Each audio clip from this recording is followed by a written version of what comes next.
जय जिनेन्द्र। आज का हमारा एपिसोड शुरू करेंगे। उससे पहले एक प्रश्न है, आम कहाँ तक खाने चाहिए, कब खाना शुरू करना चाहिए? नॉर्मली तो फागुन चौमासी प्रतिक्रमण के बाद ही आम खाना शुरू हो पाएगा, और अभी तो ये सीजन में आपको हर जगह आम कच्चे पेड़ पे ही मिलेंगे। अगर आप नेचुरली स्तोत्र के रूप में उसे देखने जाओ तो गर्मी की सीजन है, आम के सुगंध के कारण हम नेचर से उसको जानेंगे। जैसे कि कोयल ज्यादा टहुका शुरू करेगी। जब तक कोयल की कूक रेगुलर शुरू नहीं होगी, उससे पहले आम पकेंगे ही नहीं। आम के पकने की सुगंध से ही कोयल का टहकना ज्यादा शुरू हो जाता है, ऐसा कहा जाता है। क्योंकि देखना, आप कुछ दिनों के बाद जैसे जैसे आप हमें लगेगा गर्मी बढ़ेगी, जैसे जैसे आगे आगे गर्मी बढ़ती जाएगी, आम जैसे जैसे पकते जाएंगे ना, तब कोयल की कूक ज्यादा सुनाई देगी। ये नेचर कॉल है। तो अभी आप देखोगे, आपको अभी उतनी कोयल की आवाज नहीं मिलेगी।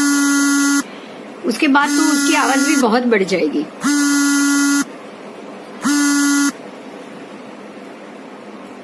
तो आम अभी ये फागुन चौमासी के बाद आप शुरू करो, और आद्रा नक्षत्र से पहले खत्म करो, बंद करो, ये जरूरी। चलो अभी शुरू करें आप। हाँ, कर रहे हैं। अभी मैं शुरू कर रही हूँ, धीरे धीरे लोग आ रहे हैं। धर्मास्तिकाय, आज जो टॉपिक शुरू होगा वो होगा धर्मास्तिकाय। तो धर्मास्तिकाय एक ऐसा द्रव्य है षड द्रव्य में से, जो इस 14 राजलोक में बिल्कुल भरा हुआ है, और उसी के रिलेटेड देखो, दिख रहा है आपको? प्रेजेंटेशन दिख रहा है? दिख रहा है। हाँ, बस ठीक है। धर्मास्तिकाय, अभी मैं उसका पूरा विवेचन करूंगी। हमें शब्द टू शब्द जाना है। धर्मास्तिकाय अरूपी है, अर्थात ये दिखाई नहीं देता, लेकिन ये 14 राजलोक में सर्वत्र व्याप्त होता है, जो कि गति और स्थिति का कारण।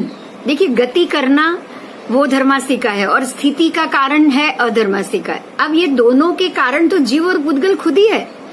हमारे अंदर वो ताकत और वो शक्ति है कि जीव गति भी कर सकता है, स्थिति भी कर सकता है, लेकिन फिर भी कोई ना कोई निमित्त कारण तो अपेक्षित होता ही है। बिना निमित्त कारण जीव भी कोई कर्म नहीं करेगा। तो धर्मास्तिकाय गति करने में सहायक स्वभाव वाला होने से गतिशील और गति पूर्वक स्थितिशील, ऐसे ही जीव और पुद्गल पदार्थों में वह निमित्त बनता है। इसका मतलब ये हुआ कि जीव और पुद्गल पदार्थों में गति करने के कारण में निमित्त रूप अगर कोई द्रव्य है तो वो है धर्मास्तिकाय। मत्स्यादि को गति करने में, तैरने में जैसे जल सहाय रूप बनता है, बिल्कुल इसी तरह 14 राजलोक में स्वभाव से ही गति करते जीवों को, पुद्गलों को, यह धर्मास्तिकाय सहायक बनता है। फिर से इस उदाहरण को समझेंगे। जैसे जल में तैरने की शक्ति मत्स्य की खुद की है। अगर मत्स्य जीवित है तो तैर पाएगा, अगर मत्स्य जीवित नहीं है, मरा हुआ है, तो उसमें तैरने की शक्ति नहीं रहेगी। तो तैरने का कारण तो मत्स्य खुद है, लेकिन वो तैरने की क्रिया में सहायक कौन बनता है? तो पानी, क्योंकि वो हवा में नहीं तैर सकता, वो जमीन पे नहीं तैर सकता। तो जो जल है वो उसको तैरने में मदद रूप, निमित्त रूप बनता है। दूसरा उदाहरण लेंगे। आंख में देखने की शक्ति खुद है। हमारी आंखें है ना, उसमें देखने की शक्ति है। अगर किसी की आंखों में देखने की शक्ति नहीं रहेगी ना, तो कितना भी प्रकाश हो वो देख नहीं पाएगा। इसी तरह आंख में देखने की शक्ति रही हुई है, फिर भी प्रकाश रूप सहकारी किरण ही है प्रकाश का, जो उसके लिए सहकार बनता है, और उसके बिना आंखें देख नहीं सकती। ये दूसरा उदाहरण। अब तीसरा उदाहरण भी हम लेंगे। पंख के द्वारा स्वयं उड़ने की शक्ति तो पक्षियों में विद्यमान है ही, तो भी उन्हें जिस तरह हवा की अपेक्षा की जरूरत रहती है, ठीक उसी तरह जीव और पुद्गलों में स्वयं गति करने का स्वभाव तो है ही। फिर भी धर्मास्तिकाय द्रव्यों के सहचार बिना वह गति नहीं कर सकते। ठीक है, 1 मिनट के लिए मैं आपको खोल रही हूँ। बोलिए, बात समझ में आई कुछ? समझ में आया। हाँ, कुछ क्वेश्चन हो तो अभी बता दीजिएगा, इतने में ही, क्योंकि धर्मास्तिका एक ऐसा सहायक द्रव्य है जो निमित्त बनता है जीव और पुद्गल को गति कराने के लिए। बराबर, शक्ति उनकी खुद की है, पुद्गल में भी शक्ति है और जीव में भी खुद में शक्ति है कि वो गति भी कर सकता है, स्थिति भी कर सकता है, लेकिन फिर भी धर्मास्तिकाय सहायक बनता है। आगे चलेंगे। जीवों के गमनागमन रूप गति कार्य में सहायक धर्मास्तिकाय है।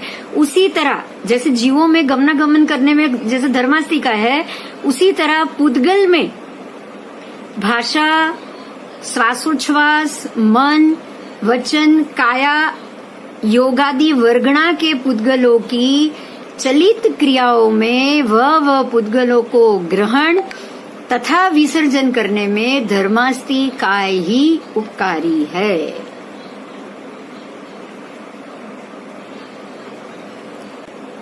ठीक है, जीवों में गमन आगमन करने में जैसे सहायक धर्मास्तिकाय है।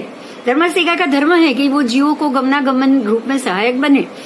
बराबर इसी तरह पुद्गल में भी भाषा, उच्छ्वास, मन, वचन, काया के योग के वर्गणा के पुद्गलों को, मतलब अगर हमें भाषा के पुद्गलों को, भाषा वर्गणा के पुद्गल अगर लेने होंगे, श्वासोच्छ्वास वर्गणा के पुद्गल अगर हमें ये 14 राजलोक में से लेने होंगे, मन, वचन, काय के योग की वर्गणा के पुद्गलों को अगर हमें ये चलित क्रियाओं में उपयोग में लेना होगा, तो उसके लेने में तथा उसके छोड़ने में भी धर्मास्तिकाय ही उपकारी है।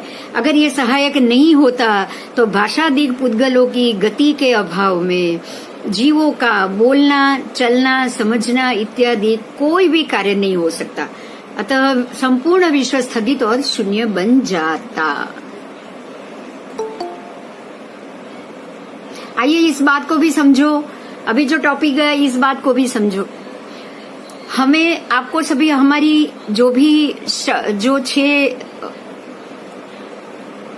पर्याप्ति याद होगी आपको। भाषा पर्याप्ति, फिर श्वासोच्छ्वास पर्याप्ति, मनोवर्गणा के पुद्गल, उसमें मन, वचन, काय तीनों के वर्गणा के पुद्गल, ये सारे 14 राजलोक में ठास ठास के भरे हुए हैं।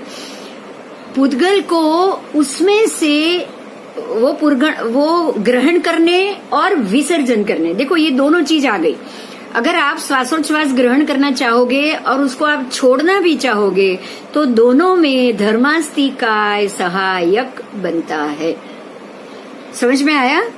हमें खाली गति करनी है और वापस आना है या स्थिति पानी है या चलते रहना है, सिर्फ उसके लिए ही नहीं, लेकिन हमारे सारे भाषा, फिर मन, वचन, कायादि योगों के वर्गणा के भी पुद्गलों को लेने और छोड़ने में भी धर्मास्तिकाय सहायक बनता है। आगे और चलेंगे।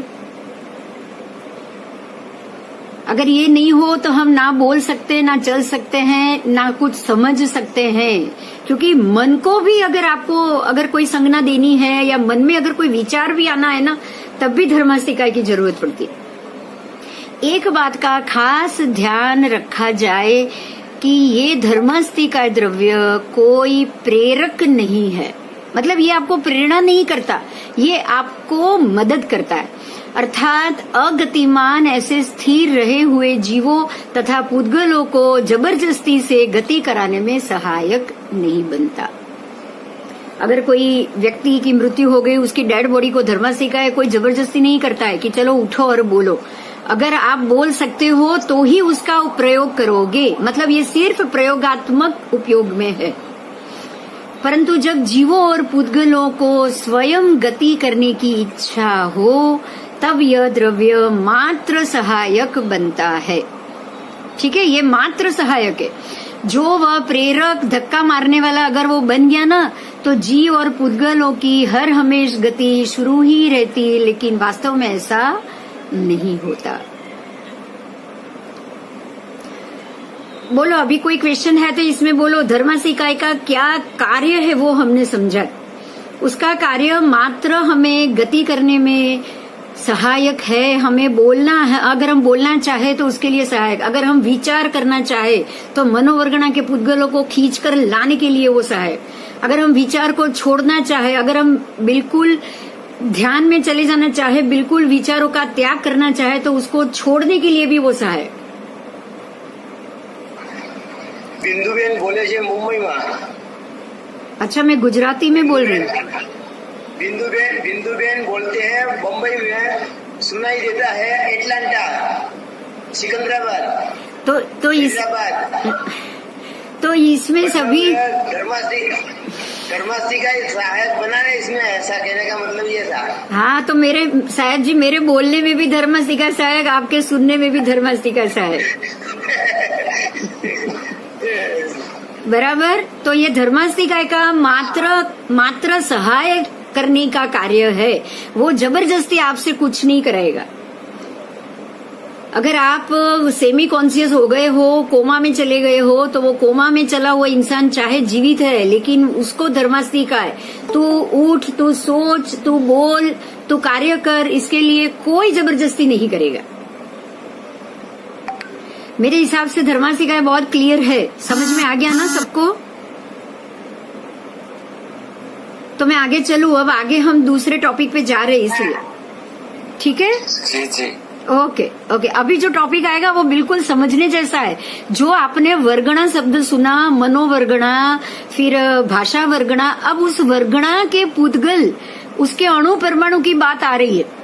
ठीक है, हम ये पुद्गल तो ले लेते, जैसे मैं बोल रही हूँ, मैंने भाषा पुद्गल हवा से खींच लिया, लेकिन वो पुद्गल बने कैसे, वो शब्द बने कैसे, शब्द बन के बाहर आया कैसे, इसको अभी हम समझेंगे।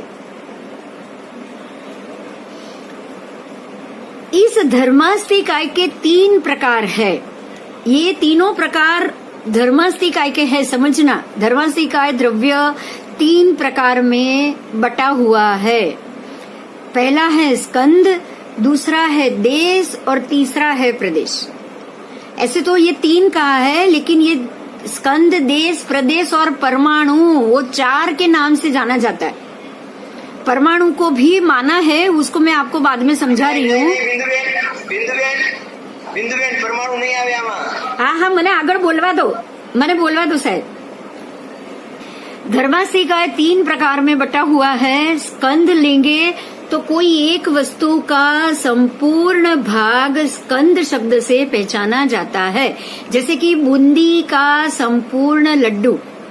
आपके हाथ में एक बूंदी का लड्डू है, आप ऐसे समझ लो कि आपके पास बूंदी का एक सबसे पूरा बिल्कुल भी टूटा हुआ, खंडित नहीं, ऐसा पूरा लड्डू है। तो ये पूरा का पूरा जो लड्डू है वो स्कंद हुआ। ठीक है, वो पूरा लड्डू स्कंद हुआ, बूंदी का लड्डू। हाँ, और कोई लड्डू ध्यान में मत लेना, बूंदी का लड्डू। अब आप आओ तो स्कंद के समग्र भाग में से सहज न्यूनाधिक टुकड़े को देश कहा जाता है।